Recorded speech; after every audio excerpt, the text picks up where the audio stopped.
حضرت انس رضی اللہ تعالی عنہ روایت کرتے ہیں کہ نبی کریم علیہ الصلاۃ والسلام اور حضرت معاذ رضی اللہ تعالی عنہ ایک پالان میں سوار تھے۔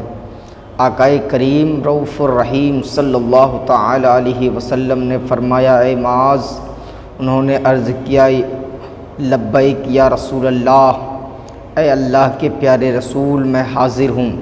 پھر رسول اللہ صلی اللہ تعالی علیہ وسلم نے فرمایا اے معاذ، تو انہوں نے پھر جواب دیا لبیک یا رسول اللہ، میں حاضر ہوں یا رسول اللہ۔ پھر سرکار نے تیسری بار آواز دی اے معاذ، تو انہوں نے عرض کیا لبیک یا رسول اللہ میں حاضر ہوں۔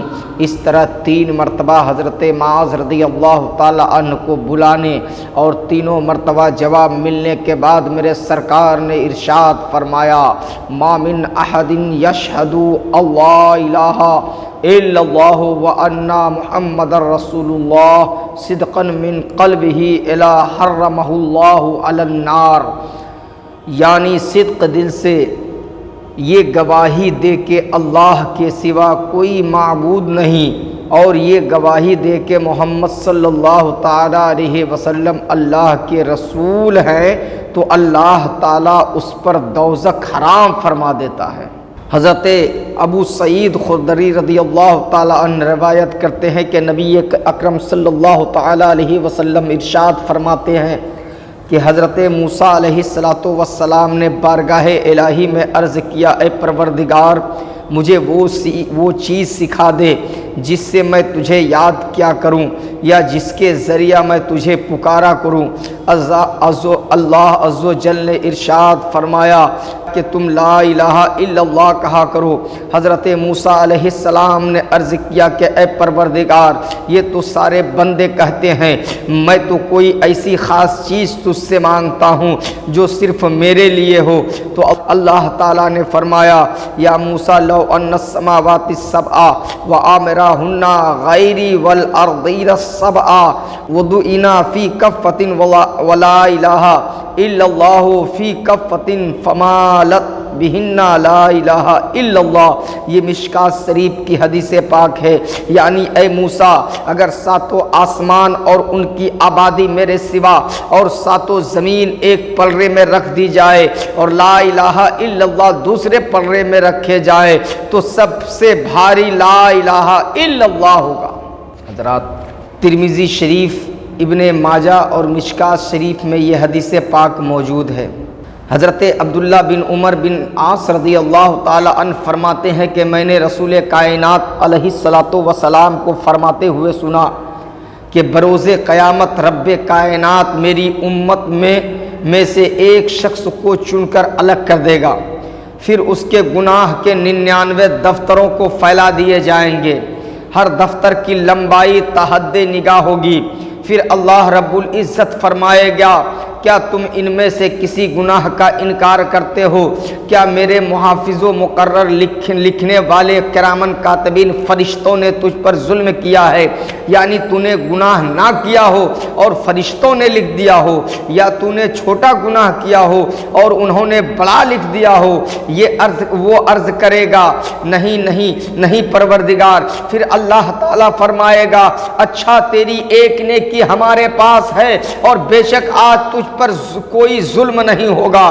پس ایک پرچہ نکالا جائے گا جس میں لکھا ہوگا اشہد ان لا الہ الا اللہ و اشہد ان محمدن عبدہ و رسولہ۔ پھر اللہ عز و جل حکم فرمائے گا جا اس کا وزن کروا لے۔ وہ عرض کرے گا اے پروردگار، ان دفتروں کے مقابلے میں اس پرچہ کی حیثیت کیا ہے؟ خدا قدیر ارشاد فرمائے گا کہ آج تجھ پر کوئی ظلم نہیں کیا جائے گا۔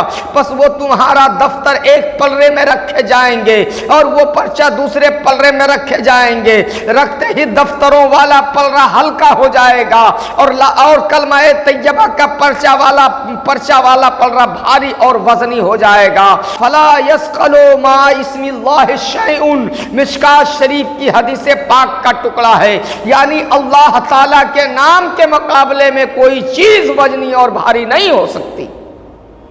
لہذا حصول برکت کے لیے تمام حاضرین و سامعین خوب جی لگا کر بلند آواز سے پڑھے کلمہ طیبہ لا الہ الا اللہ محمد الرسول اللہ، لا الہ الا اللہ محمد الرسول اللہ۔ بظاہر کلمہ طیبہ کے الفاظ بہت ہلکے پھلکے معلوم ہوتے ہیں اور پڑھنے میں بہت آسان ہے، لیکن معنی و مفہوم کے اعتبار سے نہایت وسیع و جامع اور عظیم ترین ہے، میزان کے اعتبار سے بہت ہی وزنی اور بھاری بھرکم ہے، اور طاقت و قوت کے اعتبار سے دنیا کے تمام چیزوں سے زیادہ طاقتور ہے۔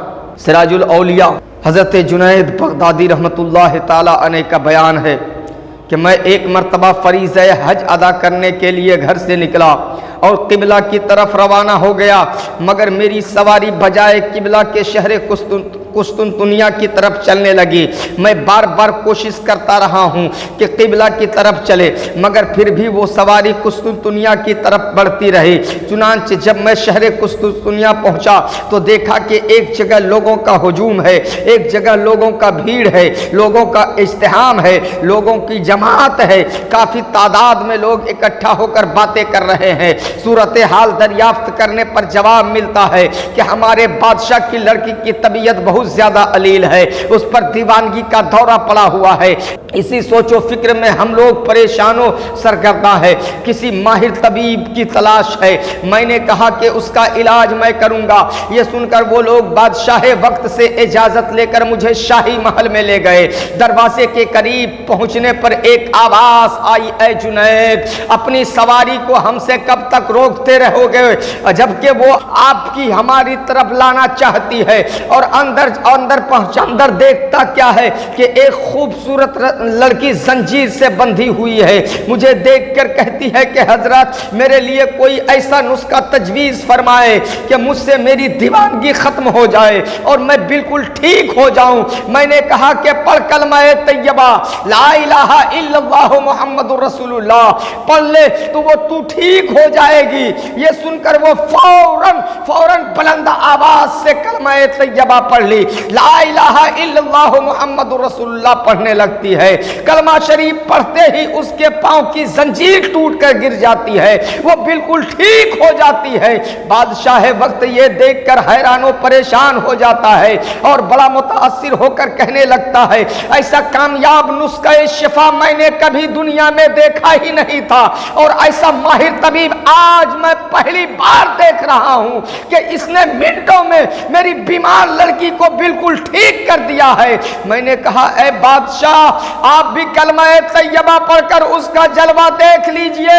یہ سن کر بادشاہ وقت پر ایک عجیب کیفیت طاری ہو جاتی ہے، دل کی دنیا بدل جاتی ہے، زندگی میں ایک سنہرا انقلاب پیدا ہو جاتا ہے اور صدق دل سے پڑھنے لگتا ہے، لا الہ الا اللہ محمد الرسول اللہ، یعنی اللہ کے سوا کوئی معبود نہیں ہے، اور محمد صلی اللہ تعالی علیہ وسلم اللہ کے رسول ہے۔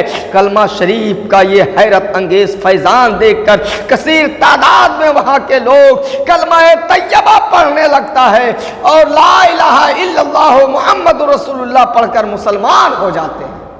یہ ہے کلمہ طیبہ کا فیضان۔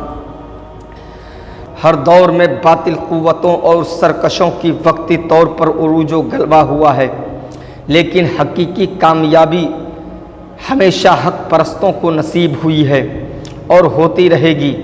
چنانچہ ایک کافر بادشاہ جو اسلام کا بڑا کٹر دشمن اور مسلمانوں کا بڑا خونخوار تھا، جو ہمیشہ مسلمانوں کو قتل و قتال، جنگ و جدال اور پسپا کرنے کے در پہ رہتا تھا، ہزاروں بے قصور مسلمانوں کو قتل کروا چکا تھا۔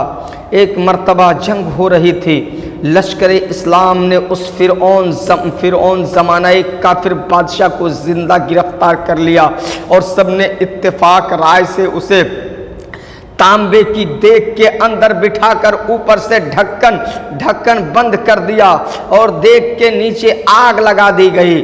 جب دیگ گرم ہونے لگی اور تکلیف حد سے زیادہ بڑھنے لگی تو وہ اپنے بتوں اور دیوتاؤں سے مدد طلب کرنے لگا اور کہنے لگا، میں نے زندگی بھر تمہیں پوجا ہے، میں نے تمہاری خاطر ہزاروں مسلمانوں کو قتل کیا ہے، آج میں انتہائی مصیبت میں گرفتار ہوں، مجھے دیگ میں بٹھا کر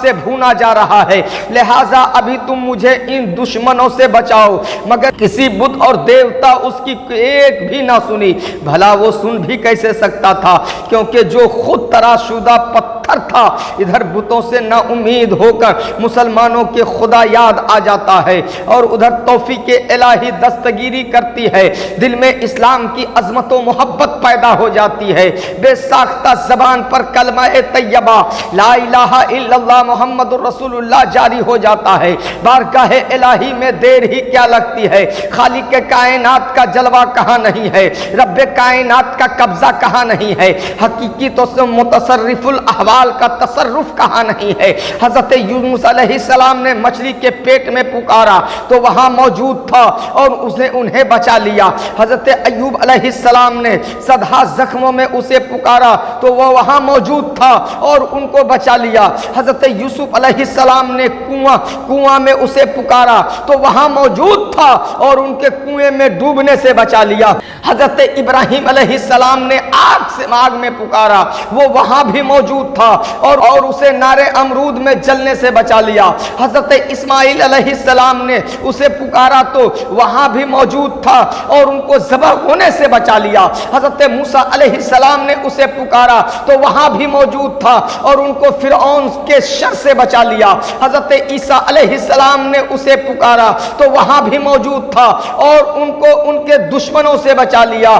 بہر کیف ادھر کافر بادشاہ کے منہ سے کلمہ طیبہ لا الہ الا اللہ محمد الرسول اللہ کا نکلنا تھا کہ قدرت الہی سے آسمان پر ابر نمودار ہو جاتا ہے اور باران رحمت جھوم کر برسنے لگتی ہے، آگ بجھ جاتی ہے، پہاڑ کی طرف سے تیز آندھی آتی ہے اور دیگ کو اڑا کر ایسے کفرستان میں ڈال دیتی ہے جہاں کوئی بھی انسان اللہ اللہ کہنا بھی نہیں جانتا تھا۔ وہاں کے لوگوں کو اس وقت تعجب کی انتہا ہو جاتی ہے جب اس دیگ کے ڈھکن کھولنے پر اس کے اندر سے وہ بادشاہ صحیح سلامت باہر نکلتا ہے تو قدرت الہی کا کرشمہ دیکھنے کے لیے پورے علاقے کے لوگوں کا میلہ لگ جاتا ہے۔ لوگ بار بار استفسار کرتے ہیں کہ تم کون ہو اور کیا معاملہ ہے۔ بادشاہ وقت اپنی سرگشت بیان کرتا ہے اور پہلے کافر تھا، اسلام کے خلاف جنگ کرنا میں عبادت سمجھتا تھا،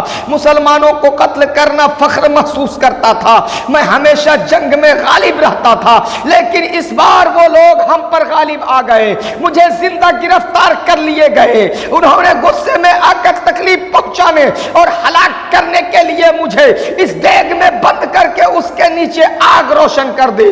جب دیگ گرم ہونے لگی تو تکلیف سے میں بلبلا اٹھا، حرارت اور گھٹن سے میں اندر ہی اندر تڑپنے لگا اور بے بسی اور پریشانی کے عالم میں نے اپنے بتوں اور دیوتاؤں سے اپنی مدد کے لیے بہت پکارا مگر کوئی بھی میرے کام نہ آیا۔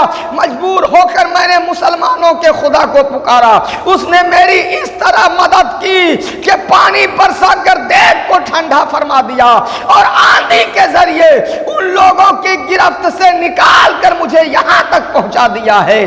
دیگ میں انسان کو زندہ صحیح سلامت دیکھ کر اور اس حیرت انگیز واقعہ کو سن کر وہاں کے سارے لوگ اش اش کرنے لگے اور ان کے دلوں میں کلمہ طیبہ کی عظمت، خدا اور رسول کی محبت پیدا ہو جاتی ہے اور دیکھتے ہی دیکھتے ایک ہی دن میں پورا علاقہ مسلمان ہو جاتا ہے، ہر طرف خدا اور رسول کا چرچا ہونے لگتا ہے، اذانوں کی صدائیں بلند ہونے لگتی ہے اور کلمہ طیبہ لا الہ الا اللہ محمد الرسول اللہ کی انقلاب شان و عظمت کی بہار ہی بہار نظر آنے لگتی ہے۔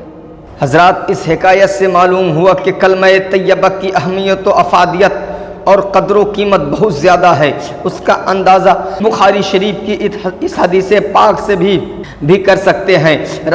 راوی حدیث پاک کے حضرت اسامہ بن زید رضی اللہ تعالی عنہ فرماتے ہیں کہ مجھ کو مدنی تاجدار، دونوں عالم کے مالک و مختار نبی کون و مکان صلی اللہ تعالی علیہ وسلم نے ایک لشکر کے ساتھ بھیجا۔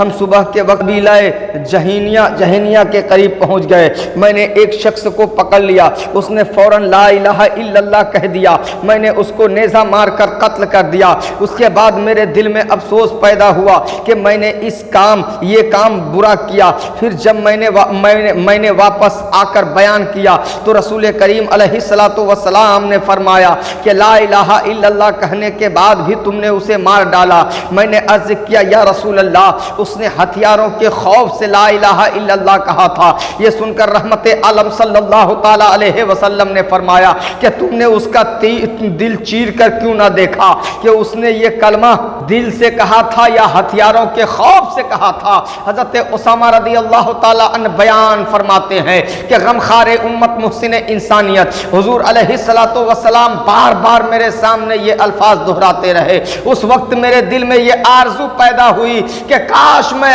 آج ہی مسلمان ہوا ہوتا۔